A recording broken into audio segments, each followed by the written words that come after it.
So from high demand, we are going to go over the best cars to buy, SUVs to buy under 35 grand. Different segment, same setup as last video, so see what our picks are for this segment.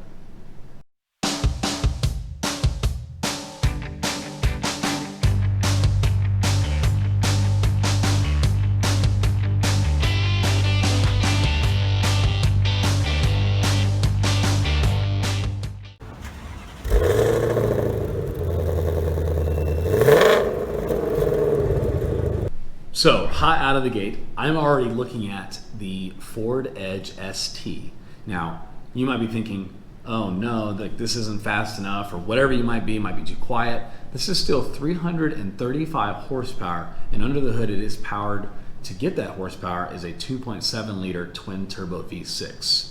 Now, this is one of the better EcoBoosts, not as good as one of the bigger ones they put in the Raptor and even the F-150 on a lower edge, which should be around a 3.5 liter or is it about 3.5 liters? 3.5 liter V6 twin turbo, so just a bigger version of what's in this Edge ST.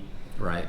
And we found some of these around the United States, brand new, no miles on them, never been owned, for about 32 grand. So to your benefit, since nobody else bought this vehicle, including yourself, these vehicles are being just hacked down on the price. Dealerships are just trying to get rid of them at this point. Yeah, and because of what Jacob just said, we're assuming Ford, because originally the MSRP was around 45 grand.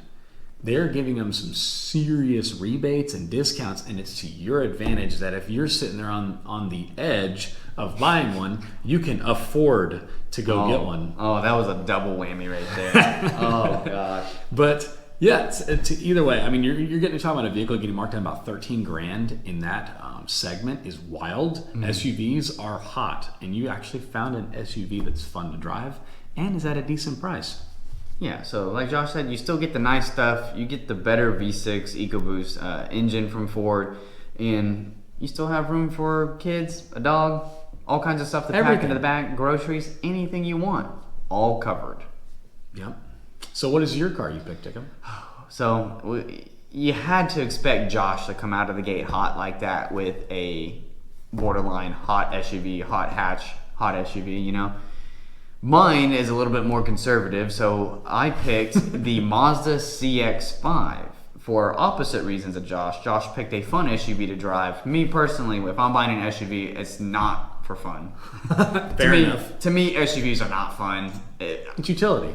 Yeah, it's sport utility vehicle, but this is just my personal thought. Like, sure, stuff like the Trackhawk is cool, a 700 horsepower SUV, but like that's just practicality wise, I just think that's stupid. It's a dumb purchase, but it's a cool purchase, and cool for me to see it on YouTube. We don't disrespect Trackhawks; they're cool. They're cool. I would not spend 70 grand on one. Tangent over. So that's why my picks are not as cool as Josh's. It's more on the utility side of things. But with the Mazda CX-5, I'm more looking at the touring trim, which is one of the higher levels of it. You still get really nice stuff with it, pretty great stuff, and it's still under 30 grand. You can get one slightly used or maybe even a new one for the high 20s or mid 20s, but if you're getting one brand new, you're probably looking at the 30, 32 mark, so you're still under that $35,000 budget. One of my wife's best friends has one, and I got to ride in it last time we were visiting them. Super nice vehicle, heated rear seats, and it's just overall a very comfortable vehicle to ride in, not just the front, of course, but the back. And so to Jacob's point, the CX-5 is one of these vehicles where their mother brand, whatever you want to call them, is trying to be a luxury brand, so you can get some really nice features in a car that is not any high price point. There are other trims that Jacob hasn't mentioned. You can get a Grand Touring, and they even go up to a Reserve, which does start pushing into 40 grand. If you're feeling crazy, this isn't in our budget. They do sell a diesel version of the CX-5. It's very hard to find, but it is pretty cool. It gets really good gas mileage. But other than that, I know it's not as much fun as the cars that I picked, but definitely I do support that because I have rode in it too, and I was very impressed. Yeah, so Josh already foreshadowed the fun cars he picked.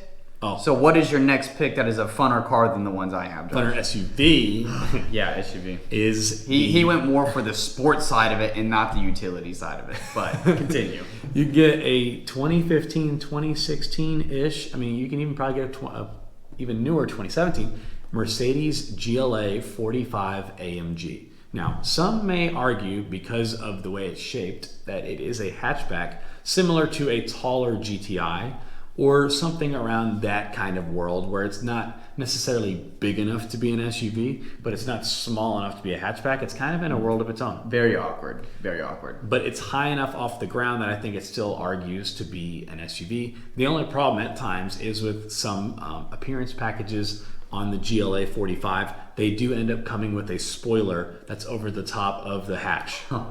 So then it starts pushing into this hatchback world. But in Europe, they usually call these the shooting brake, especially within the Mercedes line. Mm-hmm. Yeah. See, I'm not. Josh and I talk about this all the time. I despise wagons, and this is like almost borderline into the wagon hatchback SUV blend. To me, this is a very good looking vehicle. And anytime you say the words or letters AMG and under 35,000 in the same sentence, people are gonna go, no, that's a load of crap. But this is probably one of the very few more recent AMGs that you could buy in this budget range. Right, and so if you guys are wondering, this comes with a similar powertrain that the CLA 45 comes with. And so that is a 2-liter turbocharged engine pumping around, depending on the year, because I know in 2017 they upped it up a little bit, but is between 360 all the way up to 385 horsepower, which if you guys are keeping track, that is a ton of horsepower.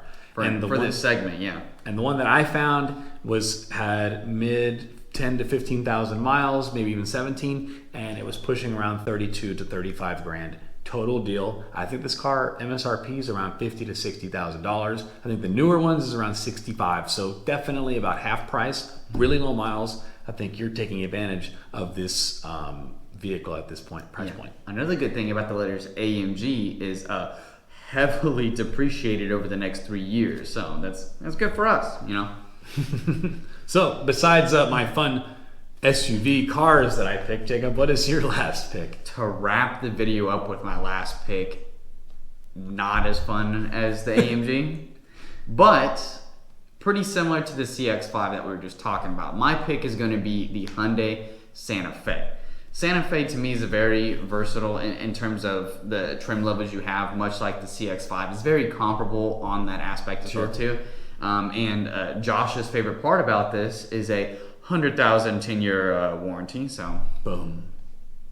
Don't even worry about it. You can't beat that. Drive the hell out of it on the road, and they'll take care of it. Yeah, you really probably won't even need to use much of this warranty, because Hyundai creates very reliable vehicles. I used to have a Hyundai myself, never had any major issues with it outside of just regular maintenance, which of course, you know, tire rotations, oil changes, stuff like that. But never really had to use that warranty with my Veloster. So I'm very confident in the products that Hyundai puts out. And another friend's wife, you like how all these vehicles I relate to is either my wife's friend or a friend's wife. You're just plugging something because they watch the video and you're going to make them feel better about the purchase. You know who you are. Anyways, my friend's wife has a Santa Fe and also rode in the back of that vehicle, and she has a higher trim level one, and it's very nice. They are nice. My thing about SUVs and stuff like that is a lot of times these manufacturers completely forget about people sitting behind the driver and passenger seat. They're like, yeah, you got one little AC vent up here, and like it doesn't even direct or blow at any angle towards your face, and so really it's pointless.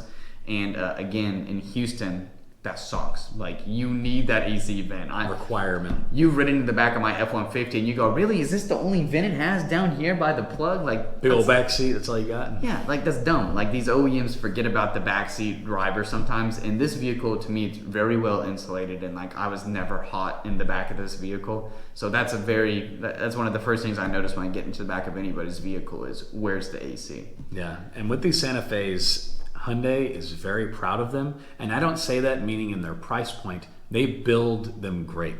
Like, they're, besides the fact of what powertrains they're putting in them, like Jacob's already talked about a little bit, touched on it, is, if you were to compare it to something in their lower end, is like the Kona. I've test drove that, and it's a lot louder in the cabin being on the road versus a Santa Fe that I've rode in, and it's very quiet. And so then much better quality materials being put in it because they know they're going to sell a bunch of them. They want to put their name out there correctly, so they're going to save you guys a little more money and bite off a little more of the bullet for themselves. And so it turns out to be a really good deal, and that's why he's picked it. It's an awesome vehicle. And also because it's super fun to drive, way more fun than the AMG that Josh picked. What is that? His nose is growing longer. Yeah. Pinocchio effect. Yeah, no, that is a lie. But we hope these 4 picks with the wide range and price budgets that we picked out for these vehicles help you out. A lot of this stuff, of course, is going to be cheaper on the used market, even with a couple years old and not very many miles. Some of these vehicles you can get brand new under that $35,000 budget. But we hope these picks help you pick out your next SUV. If you think of a different vehicle that we didn't mention that you think is better, there's plenty of SUVs out there, and it's hard really to kind of narrow it down to just 2 and 2. So if you have other picks, let us know in the comments what you think is a good SUV. And if you haven't already, go ahead and hit that subscribe button down below, and go ahead and like us on all of our social medias. Let us know how we're doing. We appreciate the criticism and support that you guys give us. And if you haven't already, hit the like button. Yeah, so that'll wrap up this episode of Gulf Coast Gearheads.